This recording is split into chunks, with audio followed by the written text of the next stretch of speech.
ocasión tenemos al profesor Carlos Duarte. Él es coordinador de la línea de investigación aplicada en desarrollo rural y ordenamiento territorial del Instituto de Estudios Interculturales de la Universidad Javeriana de Cali. Es miembro del Consejo Asesor del Sistema Estadístico Nacional CRECEM, en la Sala Especializada de Salud, Bienestar Social y Demografía, antropólogo de la Universidad Nacional de Colombia, magíster en Sociedades Latinoamericanas de la Sorbonne, París 3, y doctor de Sociología del Instituto de Altos Estudios en Sociedades Latinoamericanas, también de la misma universidad. En esta ocasión, el profesor Carlos nos va a hablar sobre el Paro Nacional 2021, el Estado contra la sociedad. Muchísimas gracias, profesor Carlos. Es un placer tenerlo aquí en nuestro grupo y esperamos tener un debate bastante provechoso el día de hoy, y muchas gracias por estar aquí. Bueno, muchas gracias, Natalia, y bueno, a todos los compañeros y compañeras. Bueno, muy contento de esta invitación. Y bueno, pues voy a intentar, digamos, reflexionar un poco con las herramientas que tenemos de diferente índole en torno a lo que fue la última, digamos, momento del paro nacional, ¿cierto?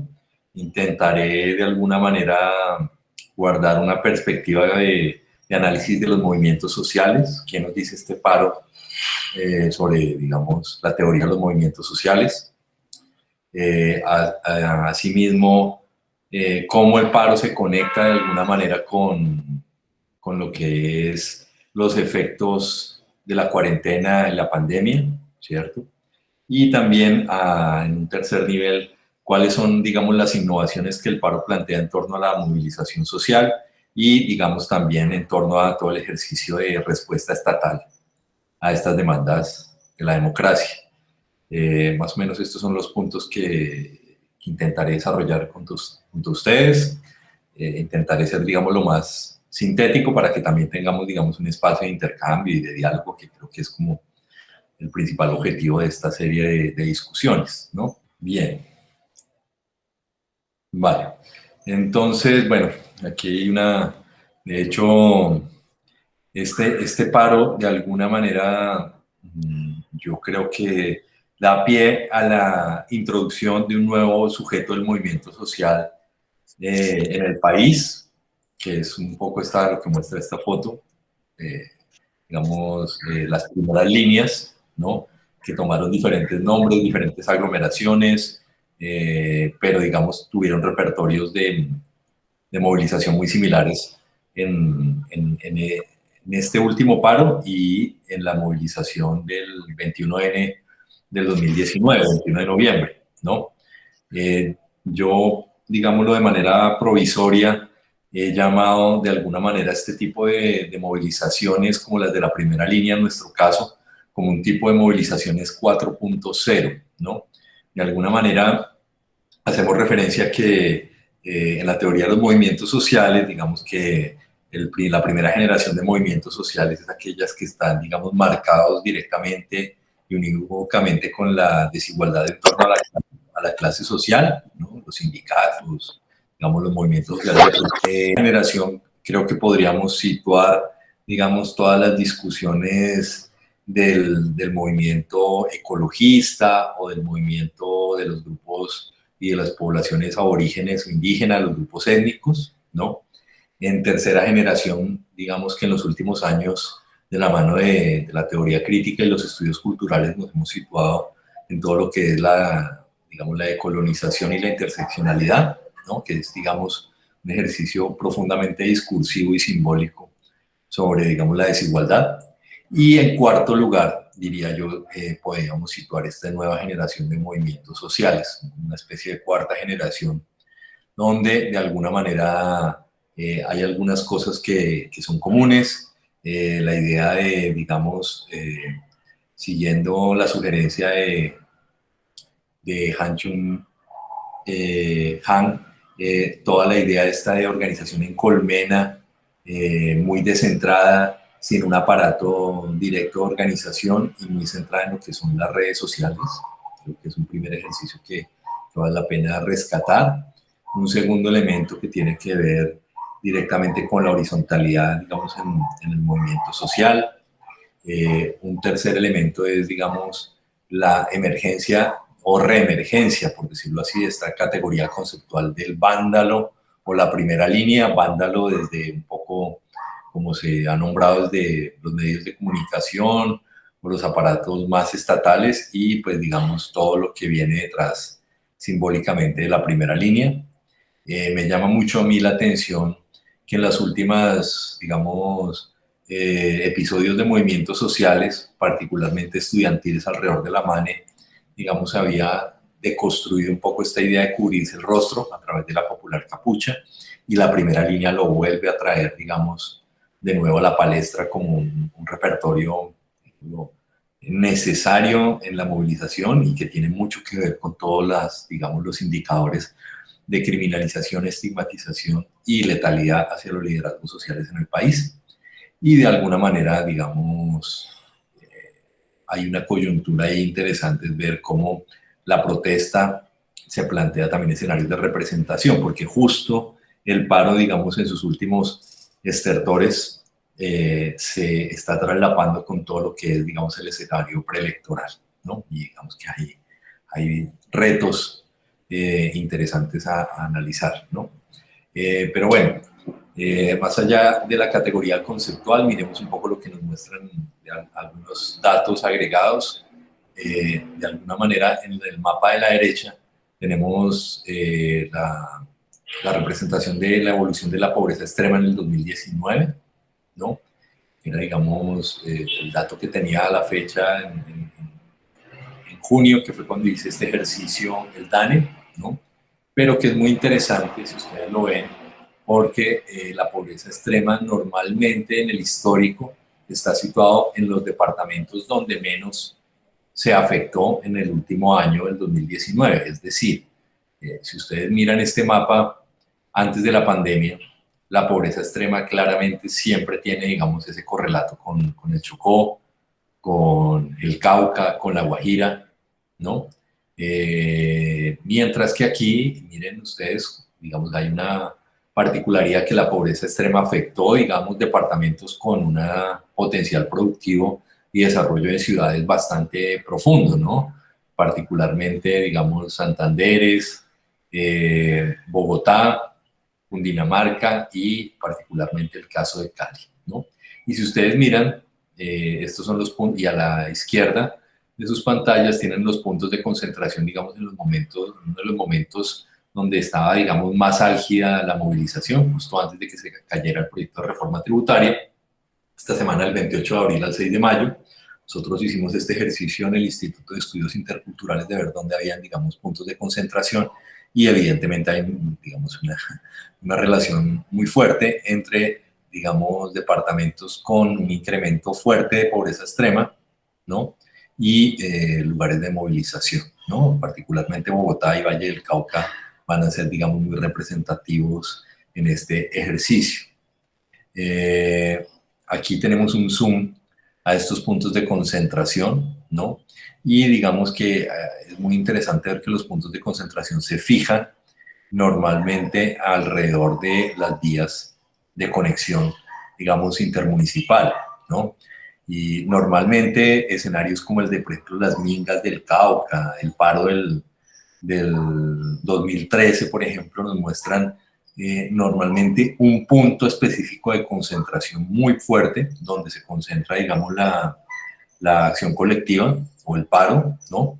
Pero en este paro, digamos, la dispersión de los puntos de concentración es bastante evidente, ¿no?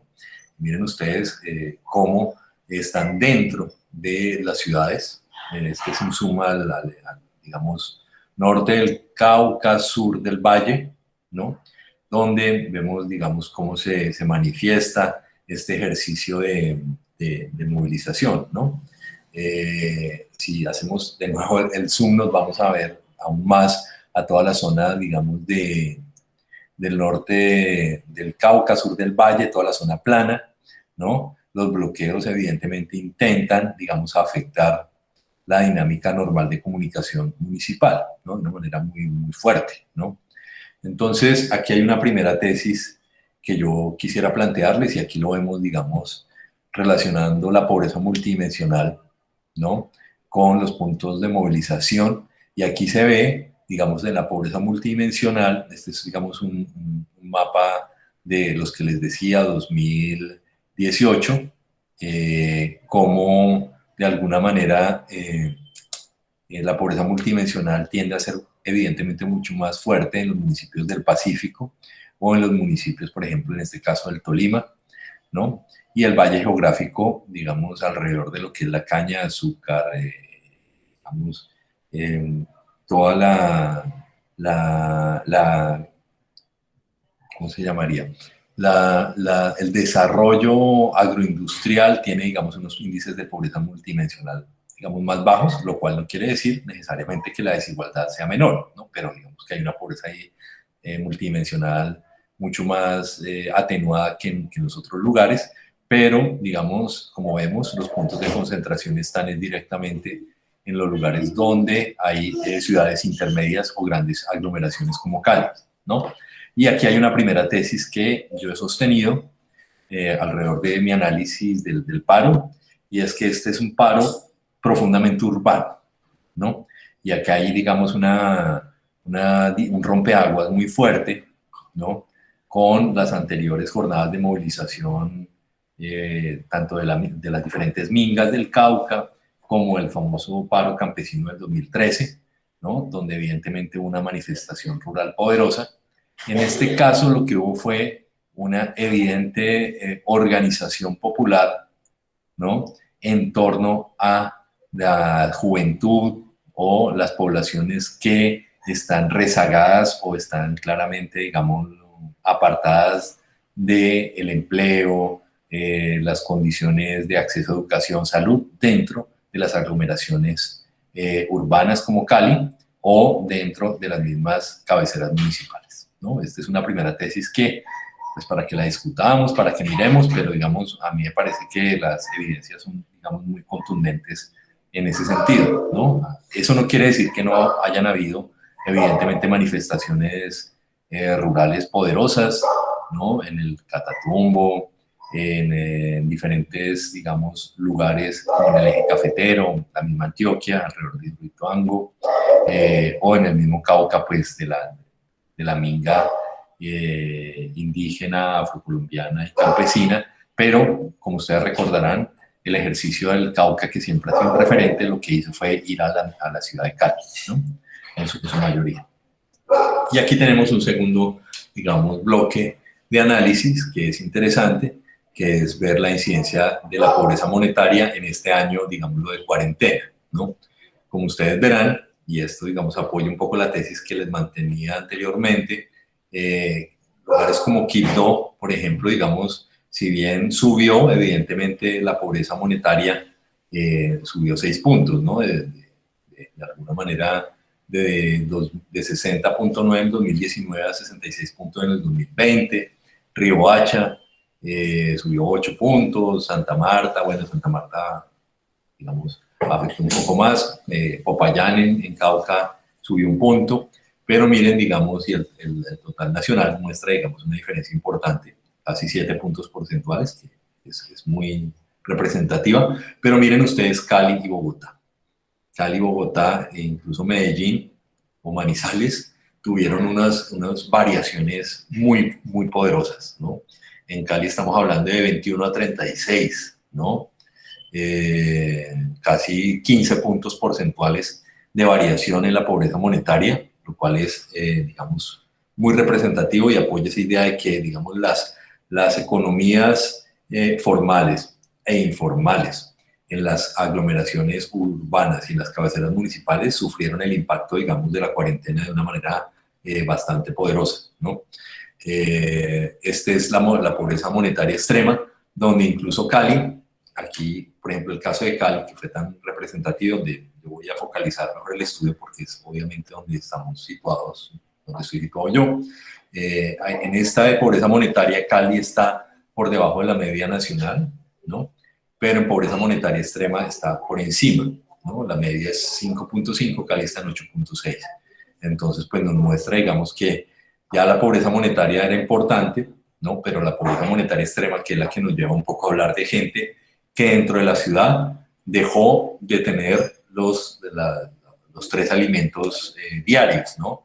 Estamos hablando que en el momento del paro nacional, casi 2.7 millones de personas dejaron de percibir 3 alimentaciones diarias, ¿no? De acuerdo a las cifras del DANE. Y bueno, aquí tenemos un poco el histórico de la pobreza monetaria. Como ustedes verán, digamos, Cali venía, digamos, en un ejercicio de descenso de esta pobreza monetaria importante desde el 2014 hasta el 2019, y la curva y la pendiente de 21 a 36 es muy representativa y supera con creces la media nacional también, ¿no? Esto significó, ¿no?, que en pobreza monetaria la diferencia entre el 2019 y 2020 para el Valle del Cauca fueron de 500.000 personas. 500.000 personas entraron en pobreza monetaria, y por ejemplo en Bogotá fueron 1 millón, o en el Atlántico 345, Antioquia 311.000 personas, ¿no? Mientras que, por ejemplo, miren ustedes, se dan resultados que, por ejemplo, en el Cauca se redujo la pobreza monetaria en menos 50.000 casi, ¿no? Es decir que y esta es una segunda tesis, la primera es, se dio más fuerte el paro en las ciudades. La segunda, que es, digamos, un correlato de la anterior, es que en los departamentos más rurales, digamos, más horizontales por debajo, donde la gente todavía, digamos, puede cultivar sus alimentos, la incidencia de la pandemia, digamos, fue un poco más atenuada que las aglomeraciones urbanas, ¿no? Igualmente, como les decía, el coeficiente de Gini, que es, digamos, el índice de desigualdad de cómo están distribuidas, digamos, los bienes, servicios y el acceso a bienes en las ciudades, también tuvo un incremento poderoso entre el 2019 y 2020, es decir, y esta es una tercera tesis, que, bueno, como lo sabemos todos, la pandemia no afectó a todo el mundo de la misma manera, es decir, los pobres se hicieron más pobres y, digamos, ese segmento de élite y de concentración de la riqueza se hizo aún más, digámoslo, concentrada en medio de la pandemia. Aquí tenemos también la variación del ingreso real per cápita por quintiles, ¿no? Esta es una medición que hace el DANE, que es muy interesante, donde divide, digamos, una ciudad en 5 estratos de aglomeración de acuerdo a su ingreso, y un poco nos muestra la evolución, donde claramente miren ustedes, el 1 y el 2 son los que evidentemente tienen menor ingreso. En el caso del Cali, evidentemente supera la media nacional en casi el doble, ¿no? Y digamos, en las representaciones cartográficas que nosotros en el Instituto de Estudios Interculturales estuvimos trabajando alrededor de Cali, podemos un poco ver estas cifras que vemos aquí un poco anteriormente, cuantitativas, cómo se expresan en un ejercicio, digámoslo, cartográfico y espacial, ¿no? Aquí vemos cómo para esta semana de mayo, la primera semana de mayo, que es uno de los puntos, de los momentos de mayor, digamos, nivel de movilización, podemos ver los diferentes, digamos, los puntos de bloqueo, ¿no? Este es otro trabajo, es un trabajo que nosotros hicimos en el instituto, analizando dónde estaban los puntos de bloqueo. En esta semana analizamos cerca de 40 puntos de bloqueo en la ciudad, ¿no? Distribuidos en diferentes lugares, con una alta dispersión, ¿no? Pero que, digamos, esa alta dispersión también tiene un correlato, digámoslo, espacial de la desigualdad. Si miramos esos mismos puntos, ¿no? Miren ustedes, los que están digamos, en rojo son los puntos un poco más fuertes, ¿no? Tienen que ver con algunas comunas o, digamos, conjuntos de barrios donde se expresan diferentes ítems de una manera poderosa. Por ejemplo, el trabajo informal. El verde oscuro es donde el trabajo informal es más alto. Como ustedes verán, sobre todo hacia el oriente de Cali, hay, digamos, una representación fuerte de ese ejercicio, hacia Siloé, hacia Meléndez, ¿no? Son puntos donde, digamos, se expresa esta desigualdad del trabajo informal. Asimismo, la concentración del bajo logro educativo, ¿no? La concentración sin aseguramiento en salud. Miren, si ustedes, me parece que fuera el mismo mapa, pero no, son diferentes ítems que componen la pobreza multidimensional de alguna manera, que, digamos, hay una recurrencia y una estratificación de alguna manera de la desigualdad. muy concentrada en ciertos espacios de la ciudad, que a su vez son los lugares donde se expresa de una manera poderosa, digamos, estos puntos de bloqueo del paro, ¿no? Asimismo, no solamente hay una expresión de la desigualdad, sino que también, como vemos aquí en la tasa de desempleo, hay todo, una ciudad como Cali es muy particular por el nivel, digámoslo, no solamente de la informalidad laboral, sino de la alta criminalidad ilegal, ¿no? Aquí en el mapa de la izquierda tenemos, digamos, dos fuentes de análisis interesantes. Una que es los puntos de concentración versus, digamos, todo el análisis de seguridad de donde se encuentran, digamos, el microtráfico, las pandillas y las oficinas de cobro, ¿no? Que evidentemente están casi en los mismos lugares, ¿no? Este ejercicio, además, en una, digamos, cuarta dimensión de lo que estamos hablando, nos permitiría también proyectar que la movilización no fue homogénea, ¿no? Hay una narrativa oficial, particularmente del ministro de Defensa, que, digamos, intentó de alguna manera homogenizar la movilización social de este paro en torno, digamos, a la influencia de las disidencias o a la influencia de los actores armados, etcétera. Pero si ustedes ven aquí en el mapa de la izquierda, tenemos, digamos, nosotros intentamos ver cómo existían diferentes tipos de organización por puntos activos, ¿no? Digamos, estructuras barriales, comunitarias, políticas, estudiantiles, indígenas, ecológicas, religiosas, de barristas del fútbol, etcétera, expresado en esa heterogeneidad. Y en el mapa de la derecha, esa heterogeneidad, digamos, la mostramos en esas diferentes, digamos, bolitas, donde nos muestran, digamos, el nivel de actores identificados por punto de concentración. Por ejemplo, Paso del Comercio, Puerto Resistencia o la Glorieta de Siloé tienen por encima de 15 actores identificados, ¿no? Los que pudimos identificar.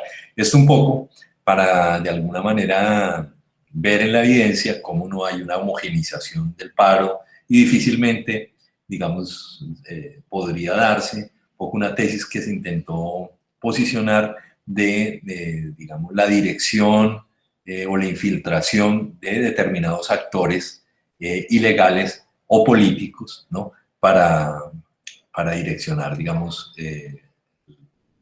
el paro, ¿no? Yo creo que difícilmente cualquier actor ilegal o político puede, digamos, cohesionar tal diversidad de actores identificados, ¿no? Desde iglesias evangélicas, pasando por actores como el CRIC o ejercicios de los barristas, ¿no? Entonces, esto es muy interesante, me parece a mí, la alta heterogeneidad por punto de movilización, ¿no? Y a su vez también tenemos, digamos, todo lo que fue, todo el ejercicio de represión que fue, digamos, muy poderoso en la ciudad de Cali, ¿no? Aquí tenemos de alguna manera cómo esos niveles de heterogeneidad, de concentración también fueron representando a medida que iba pasando el tiempo.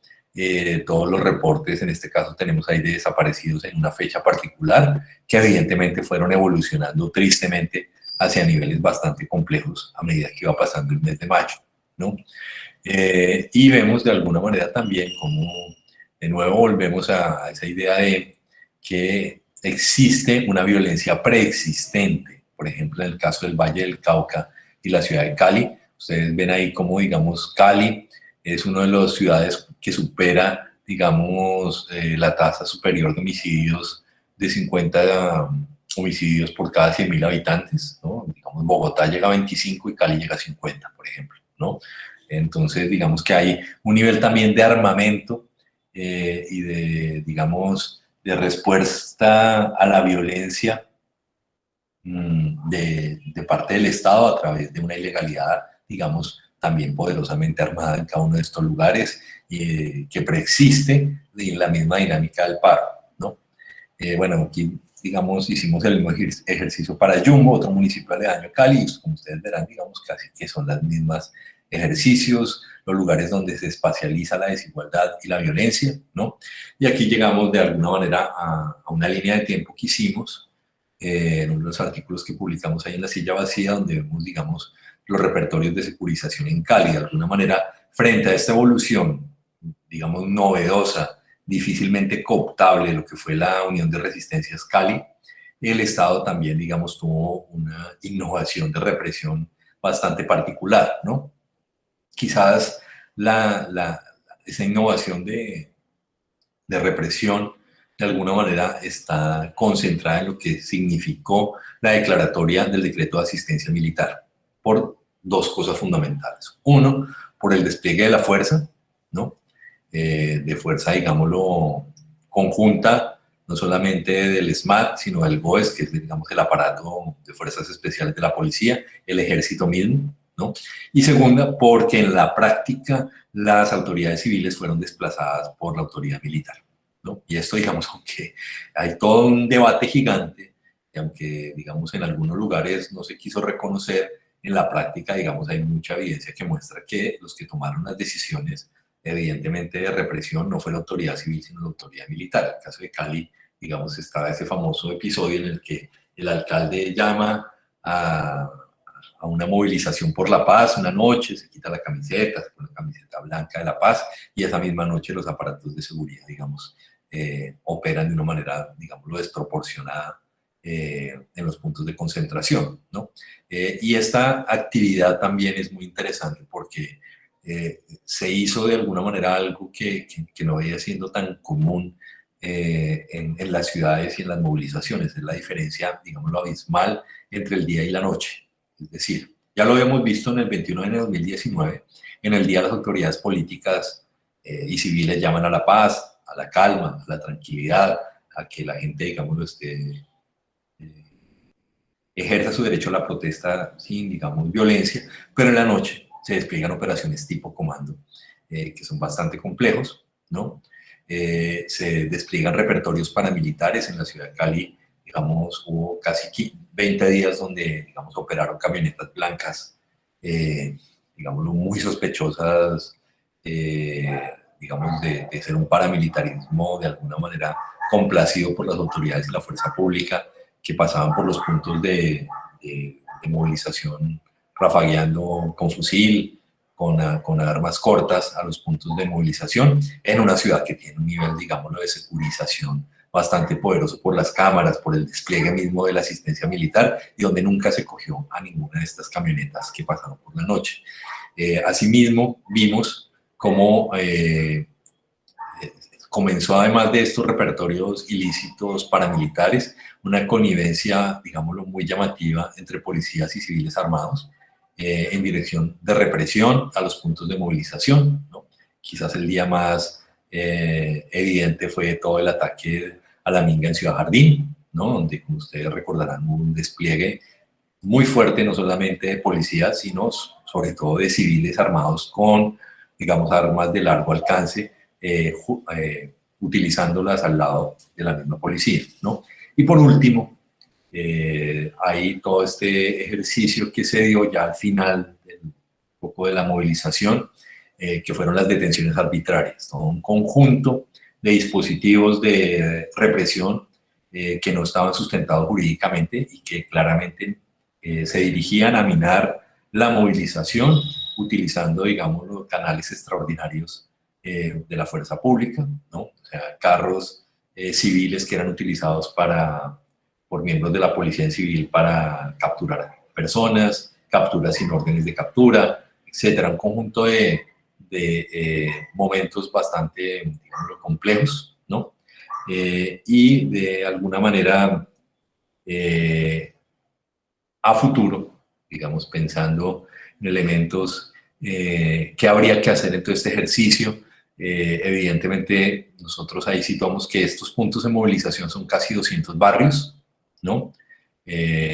Casi 20.000 jóvenes en esos barrios, donde por lo general hay unos bajos equipamientos recreativos, bajos equipamientos en salud, bajos equipamientos culturales, donde el número de homicidios es muy alto, donde digamos, hay una alta también población joven entre 15 y 29 años, y por lo general son, digamos, barrios precarios de acuerdo a la política de mejoramiento en hábitat, ¿no? Entonces, un poco lo que se propuso desde, digamos, la red de universidades que estuvo llamando al diálogo permanente de los actores, es que se debería, digamos, microfocalizar la atención del Estado y de la misma empresa privada en función de prevenir, digamos, o de alguna manera reducir la desigualdad campante en la ciudad, que está claramente, digámoslo, ubicada, ¿no? Y que no ni siquiera responde a comunas enteras, sino a segmentos específicos donde se debería, digamos, microfocalizar la acción pública, una especie de, digámoslo, de PEDET barriales dentro de la ciudad, ¿no? Entonces, este es un poco el ejercicio que vimos. De alguna manera, esta es un poco también la mutación simbólica que vimos del paro, estos, digamos, los primeros días de mayo, en pleno momento de la pandemia, pero pues evidentemente, digamos, había una ciudadanía muy activa en las calles, digamos, utilizando elementos que, digamos, en la misma movilización uno no ve tanto, como la bandera de Colombia, la camiseta de Colombia, etcétera. Había una, digamos, una alta aceptación, digámoslo, del móvil de movilización que en ese momento era, pues, acordémonos, la caída de la reforma tributaria, y luego, digamos, de alguna manera fue transmutando también a todos los ejercicios de bloqueo, esto es en Jamundí, ¿no? Digamos, los enfrentamientos entre la policía y los muchachos, esto fue en la Plaza de Bolívar en Bogotá, y de alguna manera también esta es la imagen que de alguna manera se ha querido dejar ahí última, esta fue en Ciudad Jardín, en un momento bastante, digámoslo, complejo, donde las personas que iban en el carro fueron parte, digamos, de estos civiles armados que dispararon, y posteriormente la Guardia Indígena, digamos, incineró el vehículo, pero digamos que hay una foto sin contexto, es una foto que simbólicamente contiene un mensaje, digamos, político poderoso, ¿no? Y de alguna manera lo que se quiso quedar un poco en el ambiente no fue esta movilización amplia, llamativa, que fue capaz de tumbar la reforma tributaria, sino de alguna manera esta categoría conceptual del vándalo, ¿no? Entonces, pues, digamos, de un vándalo que, digamos, un vándalo que es el vándalo más, digámoslo, de la movilización popular, y que poco tiene que ver de alguna manera también con los sectores más elitistas de la ciudad, que estuvieron profundamente movilizados con un nivel de armamento bastante, digamos, evidente, y una, digamos, complacencia de las autoridades policiales en su accionar, ¿no?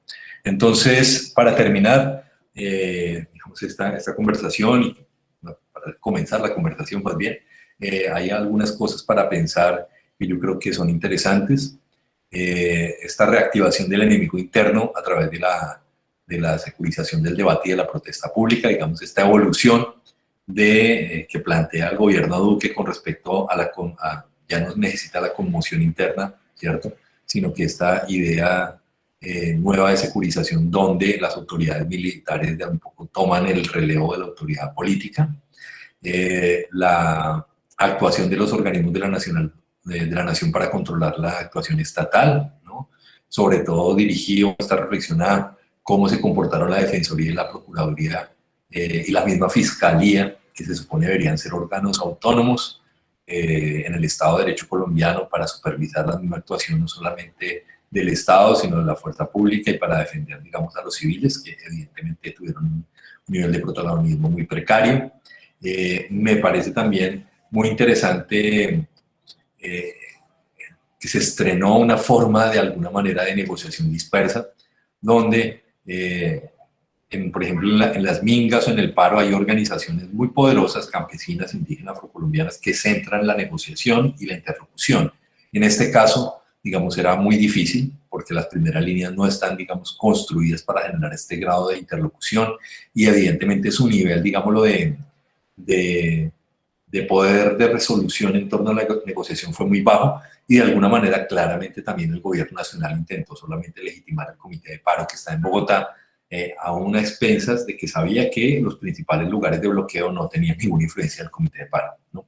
Y todo lo que significa el escalamiento del uso excesivo de la fuerza en ambientes urbanos, que nos llevan a plantear de alguna manera, digamos, este escalamiento en el uso de la fuerza no producirá, digamos, unas especies de gobernanzas criminales dentro de las mismas ciudades, un poco como sucede en las favelas o en el Comando Vermelho en Brasil, que creo que vale la pena seguirlo pensando, porque yo creo que de alguna manera esta movilización y el posconflicto de nuestro país de alguna manera van a escalar hacia, digamos, de la guerra solamente ruralizada hacia una guerra también que va a tener unas manifestaciones urbanas bastante, digámoslo, complejas y bastante inquietantes para los gobiernos y para los movimientos sociales que están en nuestro país.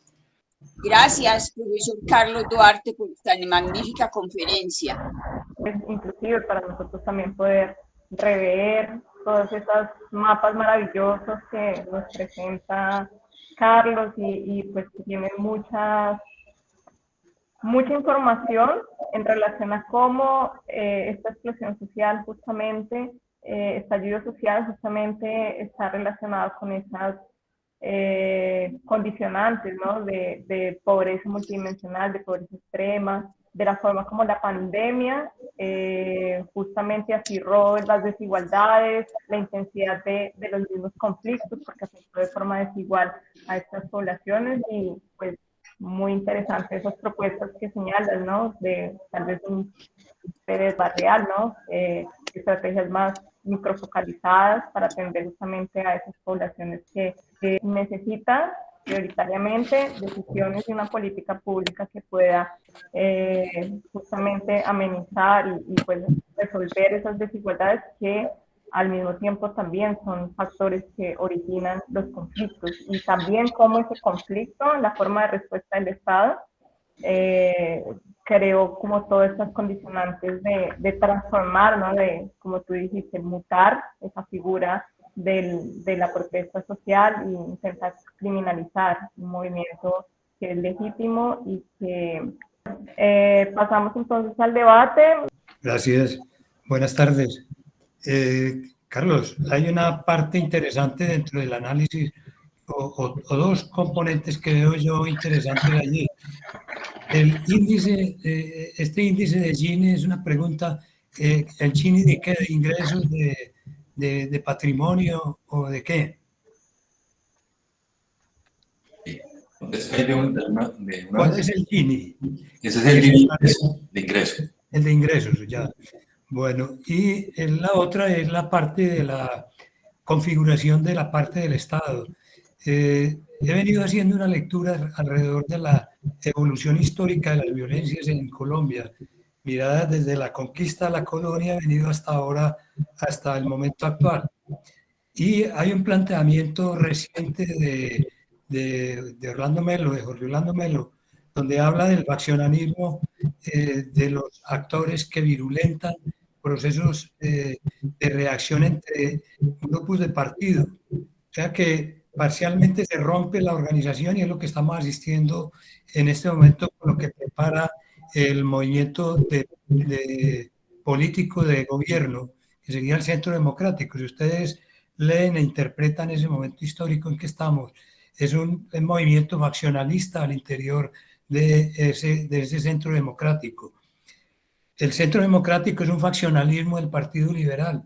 Entonces, son productos de intereses por el poder que generan una acción crítica y que virulentan las relaciones de confianza mutua y llevan a la violencia, digamos, a una armada para generar un movimiento grande de masas. Estamos hablando, para el caso de Colombia, vemos en la parte histórica de magnicidios en la conquista, vemos magnicidios en cada uno de los siglos de la República y vemos que cada vez se repite la historia. Y en este momento el planteamiento de trabajo es cómo presionar una nueva reacción violenta dentro de la sociedad colombiana para generar una intervención de Estado con una nueva norma jurídica coactiva que someta el pensamiento y la acción política y de participación social comunitaria en las relaciones de convivencia mutua y de tranquilidad histórica que se busca. O sea que estamos a puertas de un nuevo planteamiento de guerra abierta, pero que ya no solo es venida de lo que ha ocurrido antes. Siempre ha iniciado en la parte urbana y se ha ido a la rural. Ahora es que desde la misma parte urbana se virulenta la parte urbana y se genera una complicación de relaciones a ese interior y va a generar una nueva movilidad a través de las protestas reprimidas. porque eso se va a seguir dando. Esas protestas son un sentimiento popular, un sentimiento generalizado del país y que está ligado a las condiciones socioeconómicas, como usted bien lo plantea en sus gráficas y en su trabajo que nos presenta. Yo diría que ahí, ¿cómo se vería esa parte? Aunque estamos a puertas, digamos, de un periodo ya electoral inminente de 2022, es un periodo electoral que es a nivel nacional, pero que a nivel de municipios se prepararía lo que ha ocurrido siempre en las elecciones de Colombia. Primero se trabaja fuerte digamos, las instancias de poder a nivel nacional, como la Cámara, el Senado y la Presidencia, apoyos indirectos para la etapa en que se empiezan a elegir los municipios y la representatividad en los territorios más pequeños. Entonces, esa parte, ¿cómo la veríamos nosotros ahora? ¿Qué lectura deberíamos de estar haciendo? Sabemos que la pobreza sí es cierto que genera reacciones, pero también hay un elemento, digamos, estimulador que prende la mecha y que genera una reacción donde el Estado, el aparato de Estado y las fuerzas económicas del país entran a reprimir con el ánimo de ejercer el poder y mantener el poder. Bueno, no, impresionante, Carlos, toda la información sistematizada que tienes, ¿no? Yo no había visto un análisis ya con una información tan amplia, tan precisa. En eso hay un aporte extraordinario. Felicitaciones por ese esfuerzo de trabajo. Bueno, pues precisamente yo creo que esa relación que haces con la pobreza como que crea las condiciones para una manifestación social tan espectacular, pero me llama la atención que no utilizas la expresión explosión social, la que tanto se hizo común, ¿no? Que esto fue tú no la utilizas, entonces me llamó la atención esa parte. Bueno, también está claro que hay una multiplicidad de actores extraordinaria, ¿no? Eso es una característica de este paro y quizá de los que vienen desde hace, se ve esa multiplicación, diversidad de actores, pues desde la MANE, ¿no? Pero luego, pero sobre todo desde el 21N, el 19, el 20 también, pues, bueno, eso es una cosa importante. Pero hay algo que me parece que no comentas tú, es cómo se dio la sostenibilidad, a qué se atribuye que el movimiento haya alcanzado esa duración tan impresionante, porque veníamos de convocatorias a paro y eran marchas. Y es que esta vez sí hubo paro, esta vez sí lo hubo, real, ¿no? ¿Cómo fue esa sostenibilidad y esa radicalización creciente del paro? Bueno, ahí también hay otro elemento sobre el cual uno se pregunta. Los que comienzan convocando el paro no son los que dirigen el paro hasta el final, ¿no? Ese es otro componente interesante. Al contrario, al final, mucha gente decía, el comité de paro no nos representa. Entonces, ¿qué pasa ahí al interior del movimiento, no? Bueno, y finalmente, son muchas las cuestiones que surgen de tu exposición, pero también vi que al comienzo hiciste referencia a que el paro era manifestación de un nuevo sujeto social o de un sujeto social. Entonces, me parece que ese enunciado inicial sería muy interesante que lo ilustraras. ¿Cuáles son las características del sujeto social que se revela, que revela el paro, ¿no? Eso me parece interesante. Y bueno, hiciste también una observación de que se traslapan la movilización y el momento político electoral, ¿no? Eso es de una importancia enorme Y ahí pues surge también un interrogante. ¿En qué medida la dinámica política formal ahora de elección de Congreso y de elección de presidente y de configuración de fuerzas que buscan la alternancia política, en qué medida logra nutrirse de la dinámica del paro, ¿no? Ya sé, por ejemplo, hoy se informó que el periodista de Cali, el director de Canal 2, va a ser candidato al Congreso de la República. Eso yo lo veo como una dinámica, es decir, es como el traslado ahí se ve el traslape entre movilización y elecciones, ¿no? De manera, pues, es una de las tantas formas. Bueno, nada más, Carlos, me alegro mucho por tu presentación, felicitaciones, estupendo, la base informativa da para mucho. Vale, a ver, con respecto digamos, a la pregunta, digamos, cómo evoluciona de alguna manera o qué significa este paro para los mecanismos de alguna manera del conflicto colombiano y la represión, etcétera. Ahí hay un enlace que me parece de pronto, Hernando, te puede servir. Digamos, hay tres textos que nosotros en el instituto trabajamos, digamos, en caliente un poco mientras iba pasando el paro. Duque busca reciclar la doctrina del enemigo interno, el último que les copié ahí en el chat. Creo que puede ser interesante, Hernando, porque ahí puedes, digamos, de alguna manera encontrar cómo el Estado tiene unos elementos de diálogo social muy sofisticados que construyó quizás en los últimos 10 años, ¿no? Todas unas unidades de diálogo, de análisis, que hace que el Estado colombiano sea una vanguardia en el diálogo. De hecho, pues, de alguna manera, creo yo, se fueron construyendo en la medida que se fue haciendo todo el proceso de paz de La Habana, ¿no?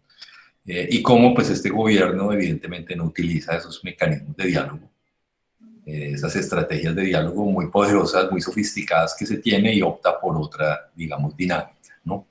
Eso creo que estaba muy desarrollado en esa entrada de Duque, busca reciclar la doctrina del enemigo interno. Y creo que además eso que vos decís, que es evidente cómo se ha venido, digamos, fraccionando el mismo gobierno y la derecha, ¿cierto? A través que el último episodio fue el de hoy de Uribe, un poco descalificando la propuesta del gobierno de quitar digamos, estas prevenciones que hay para que se gasten recursos públicos en tiempos electorales. Eso, la ley de garantías. Con tanta vaina, la ley de garantías, ¿no? O sea, que el mismo gobierno, el mismo partido de gobierno toma distancia del mismo gobierno que es de él, ¿no? Eso quiere decir que, pues, es evidente que es un fusible ya el gobierno actual, ¿no? Y que el Uribe, que es un animal político muy sagaz, como todos sabemos, está pensando ya en las elecciones del otro año más que en finalizar este gobierno. Pero mira, Hernando, que eso no es algo que solamente sea la derecha. Y a mí me parece que es muy importante, y el paro mostró los quiebres también y el faccionalismo a la izquierda del espectro político muy poderoso, ¿no? Si tú ves senadores del Polo tan, digamos, muy importantes aquí en Cali, intentaron acercarse al paro, estuvieron ahí, estuvieron trabajando, el doctor Arias, etcétera, Alex López, y no pudieron ingresar a la movilización. O sea, la misma URC lo sacó, ¿cierto? Y digamos que lo que decía ahora Luis Ignacio, ese mismo ejercicio de traslape con lo electoral hizo que al final, yo creo que ese fue uno de los puntos fuertes en que a la final en la Unión de Resistencia Escaleña un poco se disolviera un poco a medida que iba pasando el tiempo, ¿no? Pero entonces a donde iba es el faccionalismo a la izquierda también es brutal, ¿no? O sea, uno no encuentra, digamos, el pacto histórico es una forma de unidad, pero pues difícilmente uno ve que en esa construcción de la lista única del pacto histórico eso no vaya a salir quebrado, muchas, digamos, expectativas que hay ahí.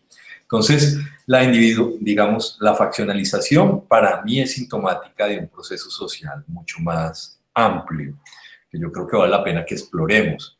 Y por allá en los 90, un sociólogo alemán muy famoso, que se llama Ulrich Beck, habló de lo que son los procesos de individuación, en la sociedad y en ese momento pues todo lo que significaba la caída del muro en Alemania, pero yo cada vez estoy viendo que los sujetos colectivos de la movilización en Colombia tan poderosos que son, están también, además de todo lo que ha sido el conflicto armado, viviendo procesos muy poderosos de individuación, sobre todo de los sectores jóvenes que componen estos movimientos, estas organizaciones o estos territorios, ¿no? O sea, por ejemplo, aunque por ejemplo para los Misak es tan fuerte todo su traje, la lengua, etcétera, también uno encuentra Misak que quieren aprender inglés, ¿no? O que quieren tener una opción religiosa diferente a la ancestral.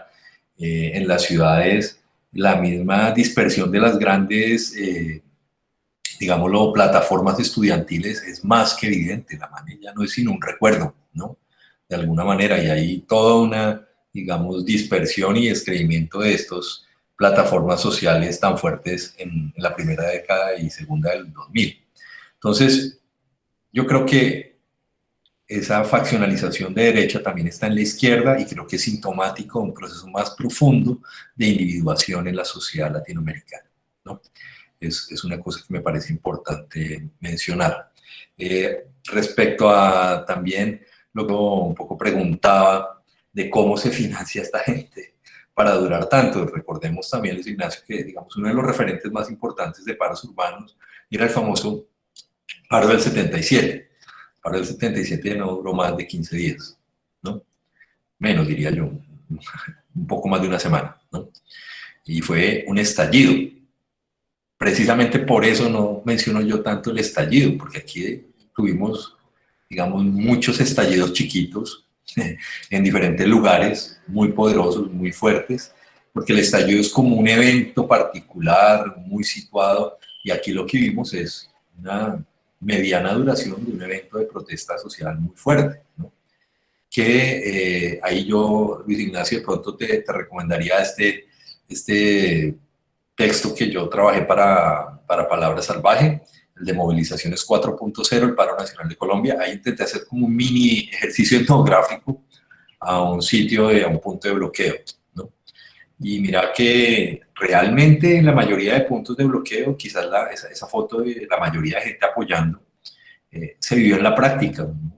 Veía, digamos, en los barrios como, digamos, los jóvenes, muy estigmatizados también porque, digamos, tienen una situación de relación poderosa con diferentes economías ilícitas, sintieron también el apoyo de su barrio, de su cuadra. Las ollas comunitarias estuvieron ahí presentes durante mucho tiempo. O sea, como que una movilización amplia en torno a, por lo menos, garantizar la alimentación, la hidratación, los servicios de salud eran los mismos, digamos, enfermeras de estos barrios. Entonces, eso, digamos, tuvo casi un mes de movilización muy fuerte en los barrios. Yo diría que en un mes eso fue muy evidente, ¿no? Luego de ese mes, en esa misma columna de Palabra Salvaje, yo fui viendo cómo también eso comenzó a mutar de alguna manera. ¿Por qué? Porque el tiempo del paro se extendió mucho. La gente estaba muy golpeada en su economía. Después del mes, la gente de los barrios populares que estaba tan jugada, que sea, pero hubo una aglomeración muy fuerte, después del mes comenzó a darse cuenta que en los barrios más de estratos altos la vida comenzó a estar normal y los bloqueos bloqueaban la misma gente popular más jodida de la ciudad. Y también las pandillas que habían estado en un frente unido frente a la agresión estatal comenzaron a tener discusiones internas y eso comenzó a volverse un polvorín muy tenaz. Después del mes, la vaina comenzó un poco a devolverse y el gobierno ahí fue muy sagaz en dejar hacerse los que no negociaban, los que no, los que sí, reprimir por la noche, llamar a la paz en el día. Y después del mes, la misma gente en los barrios comenzó a decirle ya a los chicos de la primera línea, no podemos seguir así, no podemos seguir, primero viéndolos cómo nos matan, y segundo, pues a los que estamos saliendo más perjudicados en nuestra economía ya golpeada, somos la misma gente más golpeada, ¿no? Entonces, esa mutación creo que también fue muy interesante de ver, ¿no? Y pues, como decía Luis Ignacio, una cosa es la Guardia Indígena del Cauca, que tiene pertrechos a 2 meses de movilización cuando van a salir, y otra gente es gente que está en el espíritu de la olla comunitaria barrial, en el cual depende un poco de esos rasgos de solidaridad. Eso tuvo un tiempo, y el paro mostró que tuvo un tiempo de duración, pero también de desgaste, ¿no? Entonces es un poco lo que yo podría un poco responder de alguna manera, lo que más o menos puedo responder, porque evidentemente hay cosas que no. Pero pues sería eso. No sé si hay más comentarios o preguntas. Sí, yo personalmente quisiera saber cómo va a incidir en los paros futuros esta primera línea en la forma de hacer política, y si aún podemos decir que hay activos algunas primeras líneas en Colombia. Pues, mira, bueno, sí, había una pregunta de Luis Ignacio de la relación, digamos, entre el Comité Nacional de Paro y las primeras líneas, ¿no? Y yo creo que me ayuda a empezar un poco a perfilar la pregunta que tú haces, Lilian. Gracias. Esa relación fue muy compleja. ¿Por qué? Porque el Comité Nacional de Paro es la expresión, digamos, lo más clásica de los movimientos sociales. Acuérdense, al principio de la presentación les decía, para mí este es un movimiento de una especie como de cuarta generación de movimientos sociales. Y digamos, los sindicatos, digamos, las agremiaciones que están ahí en el paro nacional, es la expresión, digamos, muy clásica de estos movimientos sociales. Y ahí hay una disrupción, por lo menos generacional, evidente, ¿no? Ustedes no encuentran en el Comité Nacional de Paro jóvenes más allá de los jóvenes de la MANE, pues un poco más anclados a toda la dinámica pues, del senador Robledo, etcétera, ¿no? Son otros tipos, digamos, de perfiles que están ahí, organizaciones muy clásicas. Y pues para mí el desconocimiento fue total. Total es total. O sea, las primeras líneas no actuaban de ninguna manera en concordancia con el Comité Nacional de Paro. De hecho, no hubo momento en que no perdieran la ocasión de decir que ellos no se sentían representados ahí.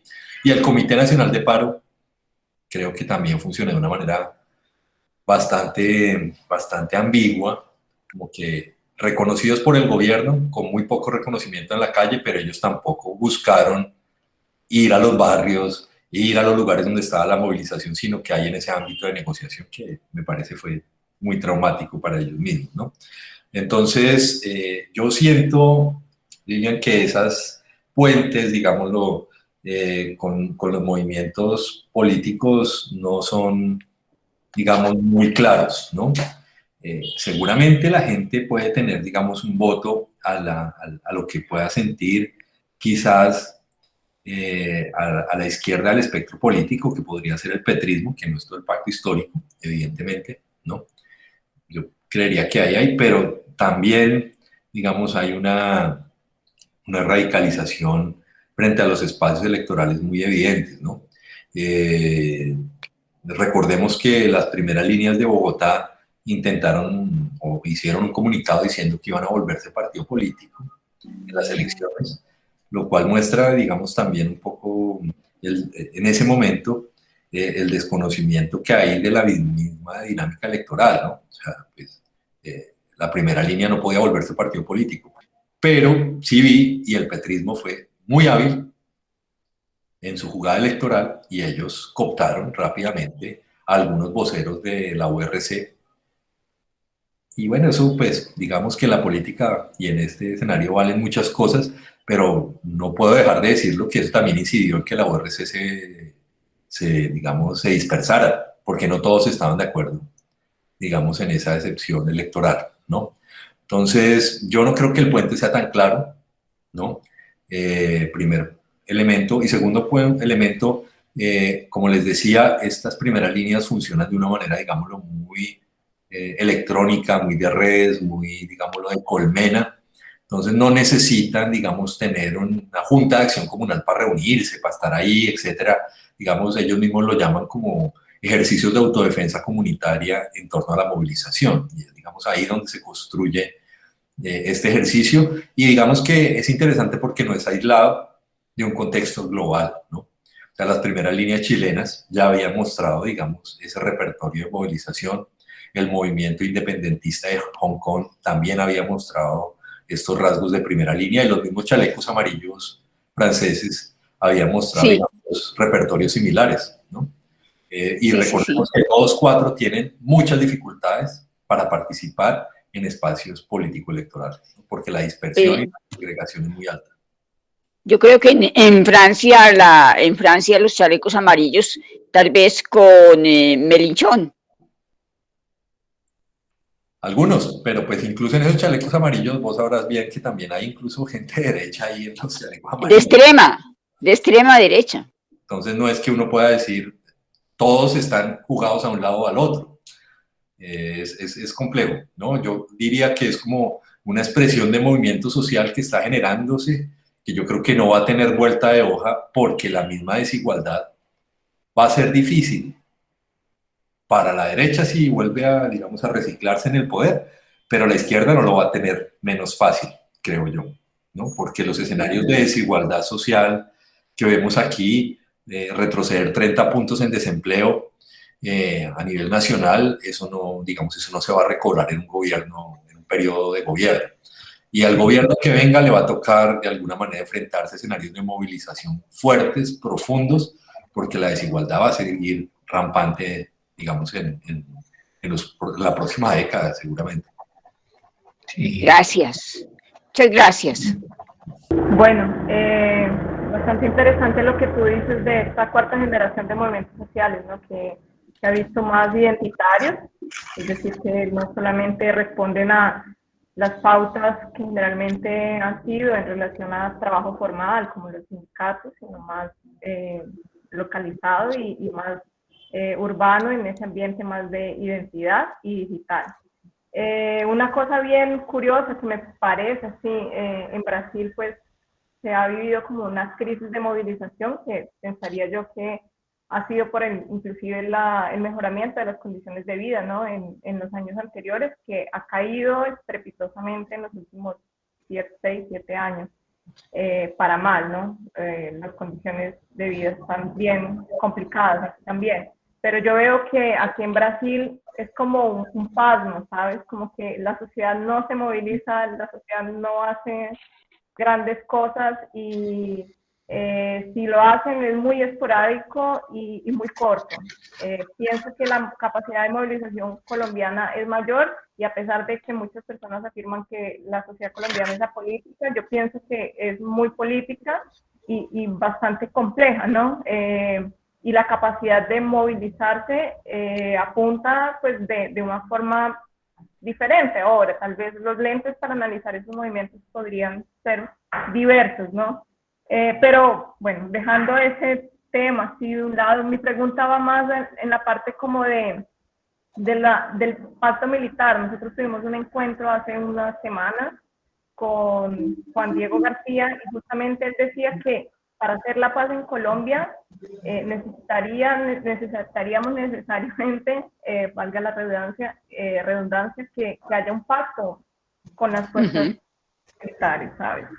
Pienso que es complicado por todo el histórico y la misma desconfianza que estos militares pues, han impregnado en la sociedad colombiana, pero pienso que también ellos están en una condición difícil porque la legitimidad es muy baja, ¿sabes? Es casi nula. Y justamente unos estudiantes me preguntaban a mí, brasileños, que si pensaría que en Colombia va a haber un golpe militar. Y yo decía, bueno, pensaría que los militares están muy mal, con poco poder, ¿sabes? Con muy poco espacio, ¿no? De diálogo con la sociedad y muy deslegitimados. Entonces, pensaría, pues, ahí como preguntando, ¿no? El pacto militar, si se hiciera, ¿cuál sería el camino? Y la otra cuestión que tú dices, bueno, que el diálogo es complejo, que el aparato del diálogo con el Estado es sofisticado, pero a mí me pues pensaría que por la misma historia que ha tenido Colombia, ¿no? De las personas que han estado en el poder en los últimos muchísimos años, es más bien una impermeabilidad estatal. Es difícil dialogar, ¿sabes? Es muy centralizado y es muy complicado crear política pública y siempre hay una normativa que bate en la otra y como que es demasiada como estructura, ¿sabes? Entonces, sí, bueno, ¿cómo tú pensarías que puede darse ese camino para crear un pacto militar si esa fuera una de las soluciones para poder reducir esa inseguridad y justamente la misma violencia que ha estado aquí en Colombia? Pues, bueno, yo no es que sea un experto en, digamos, en las fuerzas militares, porque, digamos, eso es un campo muy, muy amplio de la literatura, pero yo creo que las fuerzas militares históricamente colombianas han tenido, digamos, una evolución muy diferente al resto del conjunto latinoamericano, ¿no? Digamos, realmente ha habido, digamos, un alineamiento muy fuerte de los militares con, digamos, con las élites políticas civiles. Uno no ve, digamos, militares en Colombia, a excepción de Rojas Pinilla, que desafíen, digamos, la legitimidad política institucional. Realmente no, yo no diría que digamos, uno estaría cercano, por ejemplo, el caso de Brasil, que yo me imagino que ustedes, los que están en Brasil, sí lo ven muy evidente, cercano, pero pues las fuerzas militares brasileñas son el real poder en Brasil desde la dictadura, ¿no? Y pues mucho se ha discutido en el caso de Bolsonaro, de que realmente Bolsonaro es más un títere de las juntas militares de los que están ahí, ¿no? Pero en el caso colombiano, yo esa tesis no la veo tan clara. Me parece es que los políticos tienen, digamos, sus relaciones con diferentes estamentos militares. Es decir, hay algo, digamos, hay una propensión muy, muy evidente en las ciencias sociales colombianas, yo me meto ahí, en uniformizar, ¿no? Uniformizar, todos los empresarios son los mismos, todos los militares son los mismos, y del otro lado, otros sectores, todos esos indios, todos esos que se movilizan son la misma cosa, y pues este país es muy diverso hasta en eso, ¿no? Uno ve, digamos, elementos militares, cúpulas militares que estaban alineados con el proceso de paz, y fueron los primeros que sacó el gobierno Duque, que llamó a prestación de servicios, que sacó y que evidentemente alineó, digamos, una comandancia militar muy, muy, digámoslo, cercana al uribismo, ¿cierto? Entonces yo no diría que, digamos, las fuerzas militares tienen una homogeneidad, digamos, como sucede en Venezuela, en Brasil, etcétera, no lo veo tan cercano. Y lo que sí es evidente es que uno no puede tener una expectativa de hegemonía política si no tiene un discurso hacia los militares en este país. Y eso evidentemente creo que llama a que si la izquierda quiere ser gobierno, ¿cuál va a ser su relación con los militares? Porque no puede ser, digámoslo, solamente crítica como uno quisiera por todo lo que ha pasado en este país, porque si no su nivel de gobernabilidad sería cercana a cero. Muy bien. Entonces, magnífico ese punto, magnífico. Eso es algo que creo que pero vuelvo y digo, no soy experto en el asunto, pero es un poco yo como lo veo desde mi punto de vista, ¿no? Bien. Sí, evidente, y volvemos ahí a lo que les estaba diciendo. Hay un nivel, o sea, yo cuando hice mi maestría y mi doctorado por allá en Francia, mi profesor, director de tesis, decía, es que esos colombianos, sí. No hay un colombiano guarda un abogado dentro de sí, digamos, de por sí, ¿no? Todo se resume en leyes, pero solamente parte de, digamos, de las élites, el gobierno y los partidos. La pelea que tiene, por ejemplo, el movimiento social campesino para llevar, digamos, a que sean los derechos especiales del campesinado, reconocimiento a través de un proyecto de ley, ¿qué más leguleyo que eso? ¿Por qué? Porque, digamos, en la práctica muchos derechos se aplican, o por lo menos la movilización se sustenta, a diferencia de otros países, ese tránsito entre legitimidad y legalidad es muy poderoso en Colombia, ¿no? Y digamos, la Constitución del 91 mostró de alguna manera cómo había derechos especiales que daban diferencias reales en terreno. O sea, uno, digamos, no puede obviar lo que significó para este país la consulta previa, que no existe igual en el mundo. O sea, la consulta previa, cómo se desarrolla en Colombia y en Brasil. Yo fui a un seminario en Perú y me dijeron, ¿eso qué es? En Ecuador tampoco existe. O sea, ese nivel de poder parar, poder, digamos, discutir cosas, es muy poderoso. Y es una leguleya, de alguna manera, ¿no? Cosas como, por ejemplo, los decretos que legalizan la movilización y los blindan frente a la estigmatización militar. Eso es muy poderoso. O sea, cuando en el paro 2013 se creó un decreto que se volviera la cumbre agraria, étnica y popular, eso dio un nivel de legitimidad y un acceso a cerca de 250.000 millones en proyectos productivos. O sea, no es cualquier cosa, ¿cierto? Y ahora toda la discusión que hubo en Cali con el decreto en el que el alcalde reconocía la Unión de Resistencia Caleña como un actor, digamos, legítimo, ¿cierto? Blindó de alguna manera muchos intentos de, digamos, de representantes a la Cámara en Cali que pedían una mano, digamos, implacable frente a cualquier diálogo. Entonces, este es un país leguleyo, o sea, no hay nada que hacer en ese sentido, ¿cierto? Pero no es leguleyo solamente desde la élite. O sea, tú encuentras discusiones profundamente ilustradas.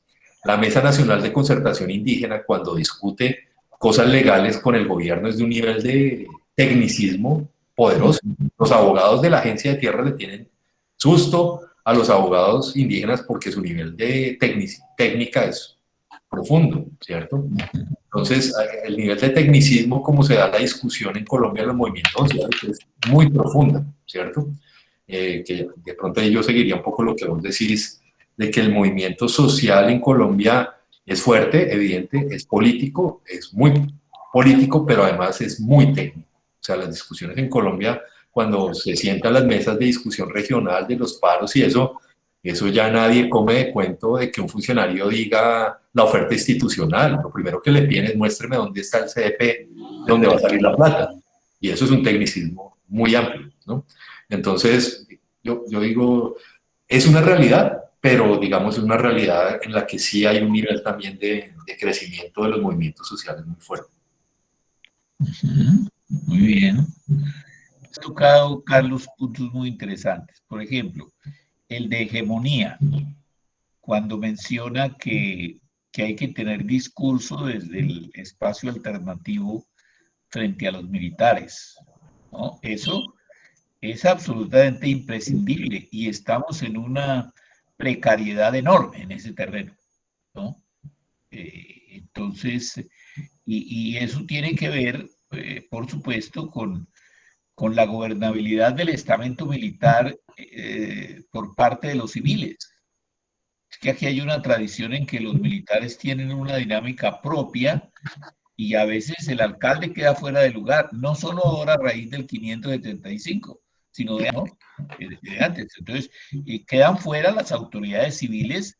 Aquí con la experiencia con los gobiernos de Bogotá que tuvieron signo alternativo, esa era una observación permanente. Entonces, ese es un problema mayúsculo, Carlos. Me parece muy bien señalado.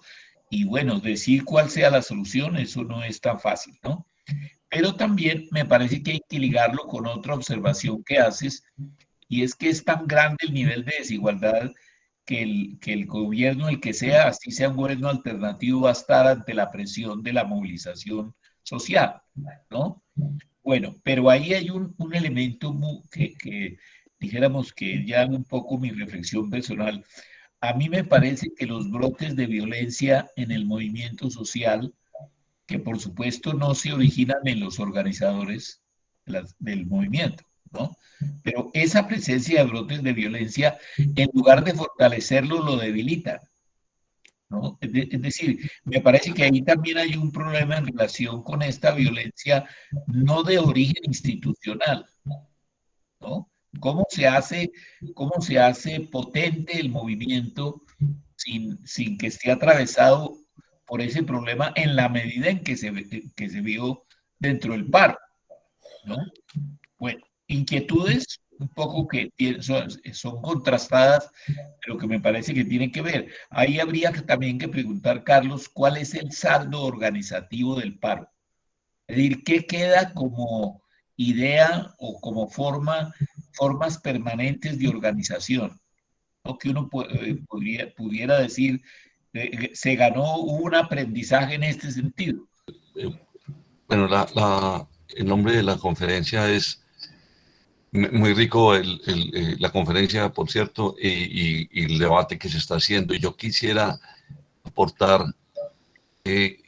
sobre el asunto del Estado contra la sociedad con este paro, pero yo enfatizo y de acuerdo a lo que se ha expuesto, no solamente, además de la conferencia, en el debate que ha habido, yo veo que es muy importante, a pesar de que el profesor Carlos Duarte dice que generalizamos, yo me atrevo a generalizar algo muy especial, que esa estrategia que usted escribió con la que el gobierno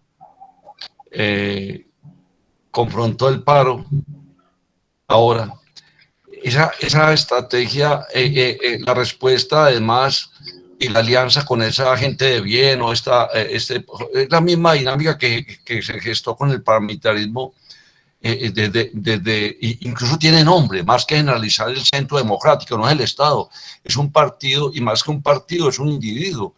O sea, y no solamente eso, sino esa relación con los militares también se ha construido, eso tiene nombre, eso no es Centro Democrático ni el aire, eso. A mí me gustó mucho hace 15 años el senador Petro diciendo hace más de 20 años, cuando la crisis financiera, eso tiene nombre, eso más que crisis financiera tiene un nombre, Luis Carlos Sarmiento Angulo, y tenía el 60 o 70% del capital financiero pues desde la banca.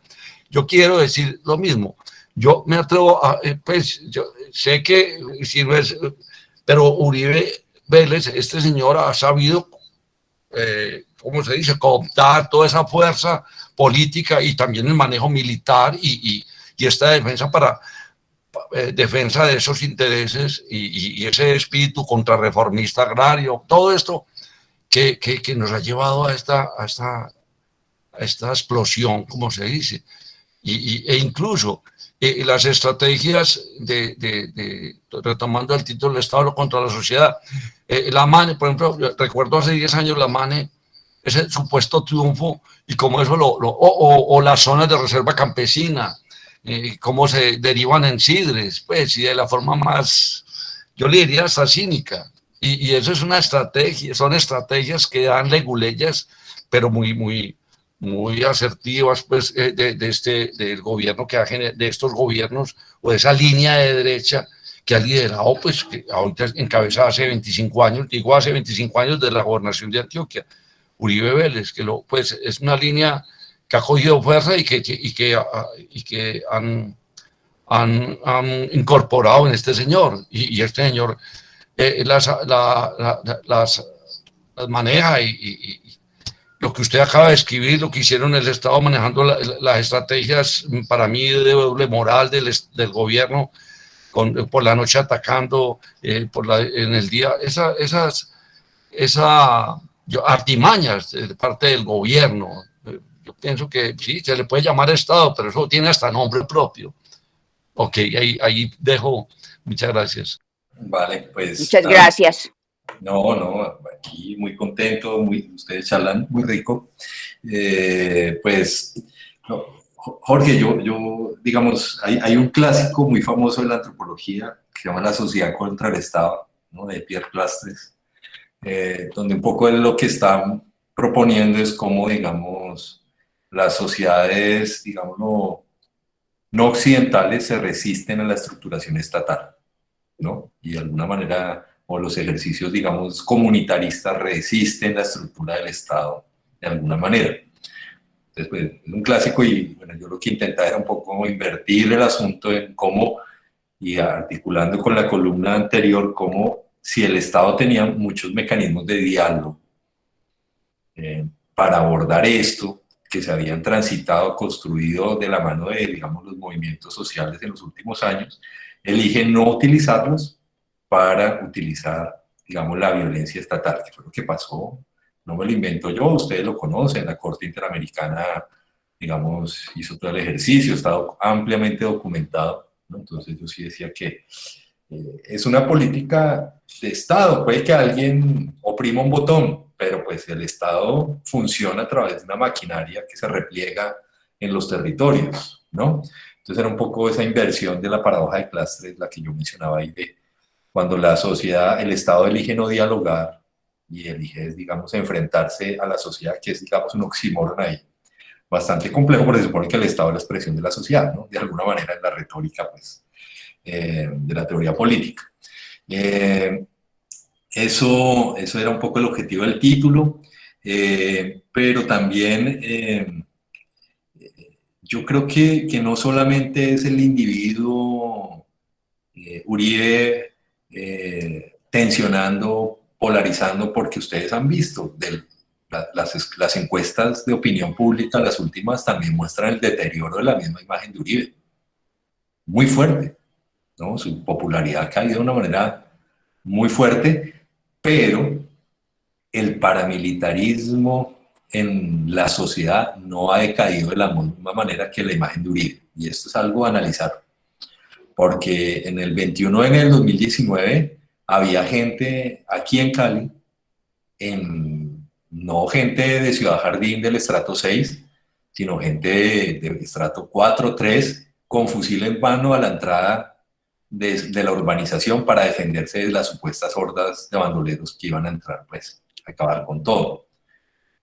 Y eso no es la élite nomás, ¿no? O sea, hay un nivel de paramilitarización en la sociedad después de todo lo que hemos pasado, o si no, ¿cómo perdemos el referéndum por la paz? Eso tampoco sucede, digamos, solamente porque, digamos, Uribe lo diga. Hay un nivel de identificación y de política del miedo que se ha sabido utilizar muy fuertemente y que no les quepa duda. El otro año se va a poner en marcha.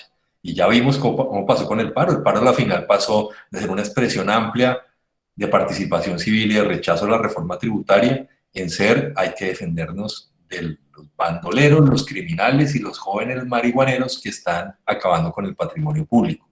Y el gobierno en ese sentido, me parece a mí que simbólicamente ganó la partida, esperando, dilatando, y el movimiento social, que también debo decirlo, así como es una expresión joven, vigorosa, refrescadora, etcétera, tampoco está preparado para negociar. Ni siquiera sabe, ni siquiera se plantea que hay que negociar. Eso tiene efectos, digámoslo, a posteriori en la misma gente que sale a apoyarlos, en la misma gente, y es algo, digamos, es una encrucijada que no hemos acabado de resolver y que yo espero que a futuro sigamos, pues, trabajando, ¿no? Yo pregunto, si me permiten, ese grado de paramilitarismo en la sociedad tiene mucho que ver con el proceso de lumpenización del narcotráfico en la sociedad, de esa culturización del narcotráfico, ¿o no? Claro, claro. Pero mira que el narcotráfico se comporta políticamente de manera diferencial en la ruralidad y en las ciudades. Total. Pero ese tiene un comportamiento político diferente al paramilitarismo, digámoslo, de cartel, que es el que convive más en la ciudad, que es muy derechizado, ¿no? Y que, pues, terrible. Es muy complejo, ¿no? Y que, pues, también seamos claros, todas estas cifras tan tenaces que hay de pobreza, etcétera, pero pues creo que si el DANE midiera el nivel de gente que vive el narcotráfico, el nivel de atenuación de estas cifras también sería brutal, ¿no? Porque pues hay un nivel, digámoslo, de realidad de la política económica del narcotráfico que hace que el país, a pesar de todo, siga moviendo los negocios, siga moviendo el consumo. No, yo quisiera anotarle a Lilian algo en este sentido, que la Fuerza Armada es en todos los órdenes sociales, y desde la parte básica de la sociedad hasta la parte, digamos, de organización empresarial política ya reconocida como formal dentro del sistema político. El caso nuestro, por ejemplo, digamos, de la ciudad, encontramos que en cada barrio hay un frente armado de ataque y defensa, y hay una confrontación permanente también por la territorialidad y por el manejo de las rentas en una forma inadecuada. Hay una parte que es muy importante que también dentro del debate se debe incorporar, es qué hacer y cómo hacerlo. Nosotros, dentro de una organización que estuvimos trabajando el tema de la paz, hablábamos de política pública de paz discutida desde la base social, de todas las bases sociales incluyentes, y en todo el territorio nacional por municipalidades. Nosotros empezamos a plantear una propuesta para el Valle de Aburrá, área metropolitana y una zona de Antioquia, de las 9 zonas de Antioquia, para hacer un paralelo de cómo se podría generar un planteamiento con un acuerdo de voluntades desde la base participativa comunitaria, y cómo estimular la integración de la conversación para una paz estable y duradera. El caso, por ejemplo, del Acuerdo 1 de La Habana ha dado mucho para conversar, pero no se ha profundizado sobre él como debería ser. Cada uno de los puntos del acuerdo necesitan un debate desde la pacificación, desde el sentido pacificador y desde el sentido de la inclusión social, económica, política, de todo tipo. Entonces yo creo que ahí hay una parte que conversar también, que valdría la pena más adelante entre los conversatorios incluyéramos ese tema. Bueno, muchas gracias. Excelente conferencia. Muy buenos datos. Muy amable el diálogo y el conversatorio. Muchas gracias, profesor Carlos Duarte. Muchas gracias. No, muchas gracias también por este tiempo, por escucharme, y bueno, ahí estamos